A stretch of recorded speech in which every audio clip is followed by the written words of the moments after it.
San Fidel de Sigmaringa.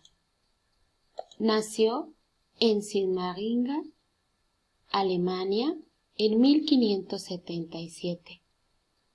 Desde muy pequeño se le notó una inteligencia muy vivaz, por lo que fue enviado a la Universidad de Fribourg, en donde estudió 2 doctorados de Derecho.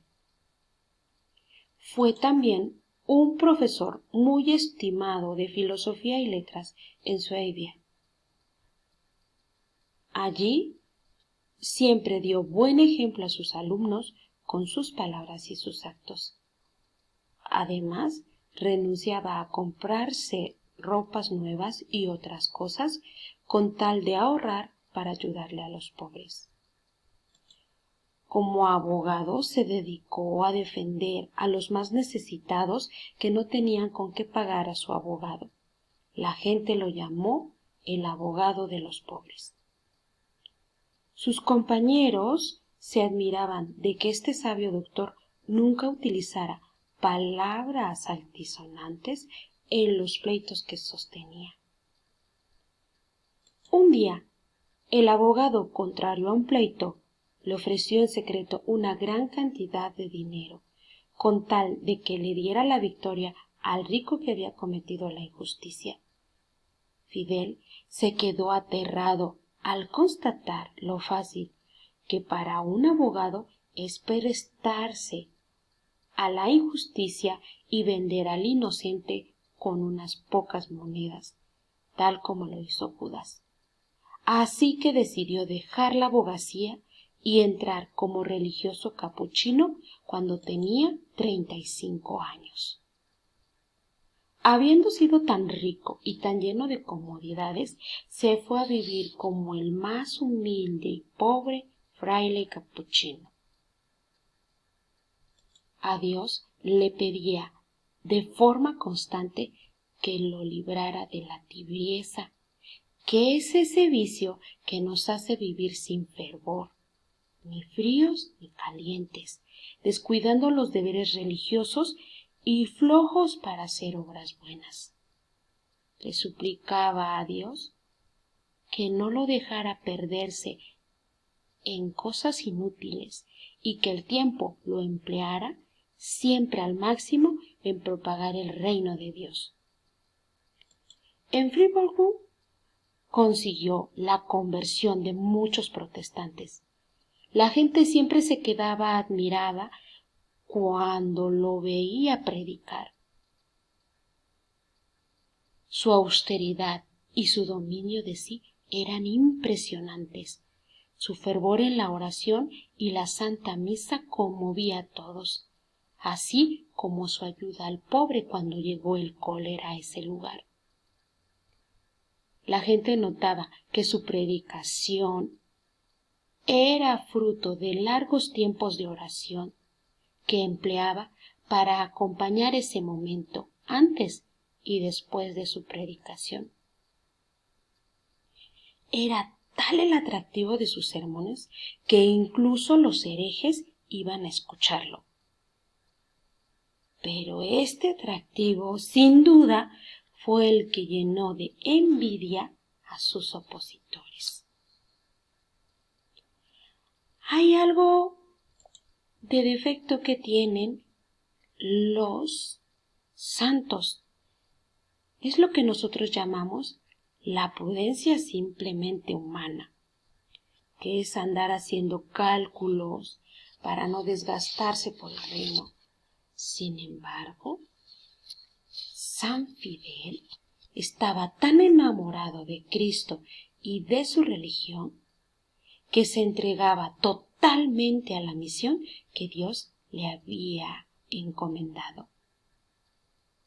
Así que le empezaron a llegar muchas amenazas, tarjetas que decían: recuerde que está predicando en tierra donde hay muchos protestantes, evangélicos, calvinistas y demás herejes. No hable tan claro, por favor, de la religión católica, si es que quiere seguir comiendo tranquilamente su sopa entre nosotros. pero él seguía incansablemente enseñando el catecismo católico y previniendo a sus oyentes contra el peligro de las sectas de los evangélicos y demás protestantes. Tenía que prevenir a sus ovejas contra los lobos que andaban llevándoselos a otras devociones. Al saber en Roma los grandes éxitos del padre Fidel, decidieron enviarlo misionero a Suiza, que es un nido terrible de protestantes calvinistas en aquel tiempo.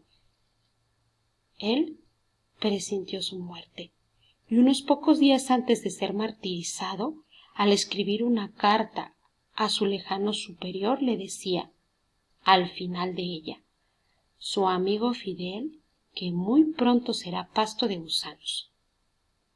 Al llegar a Suiza, empezó a oír rumores de que se planeaba asesinarlo, porque los protestantes tenían gran temor de que muchos de sus adeptos se pasaran al catolicismo al oírlo predicar.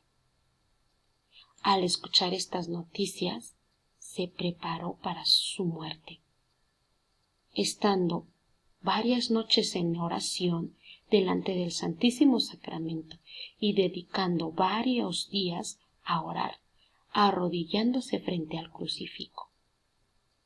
El domingo 24 de abril se levantó muy temprano, se confesó y después de rezar varios salmos se fue a Seybold, donde un numeroso grupo de protestantes se había reunido con pretexto de que querían escucharlo, pero con el fin de acabar con él. Al subir al sitio del predicador, encontró allí un papel que decía: «Este será su último sermón. Hoy predicará por última vez».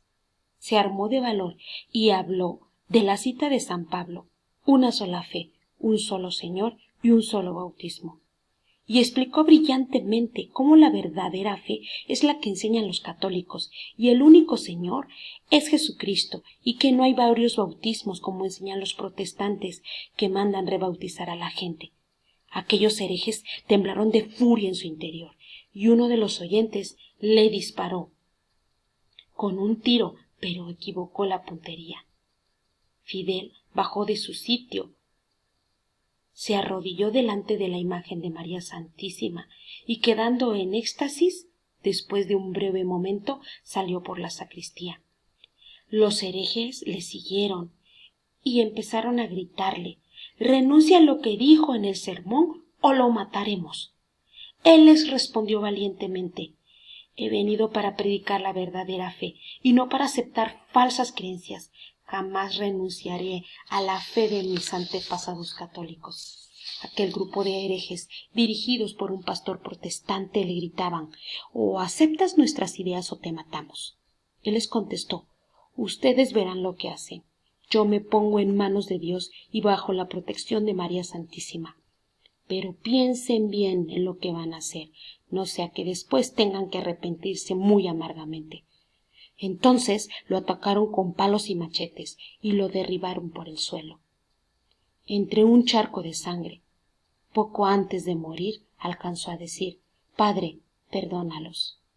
Era el 24 de abril de 1622. Dios demostró la santidad de su mártir dando maravillosos milagros junto a su sepulcro, y el primer milagro fue que aquel pastor protestante que acompañaba a los asaltantes se convirtió al catolicismo y dejó sus errores.